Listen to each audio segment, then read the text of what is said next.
Internet je za sve, svi smo već na internetu, samo ga moramo znati koristiti kako spada.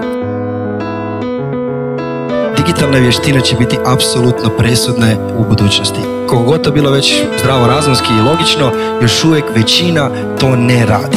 Mi se na web stranici obraćamo svima na jednak način, a ja definitivno neću na isti način pričati sa Davorom i sa Majom. Kako da ja tebi pomognem personaliziranim savjetima za rješenje tvog problema? Ko je najaktivniji? Ko najviše provodi vremena na sajtu? Ko je najzagrijaniji? Jednostavno, to će mi biti prvi prioritet. Da pomognemo u tom procesu donošenja odluke sa pravim sadržajem i informacijama. Mjerimo i na temelju toga donosimo nove odluke i prilagodbe. Ovo je naš najjači case study ikad.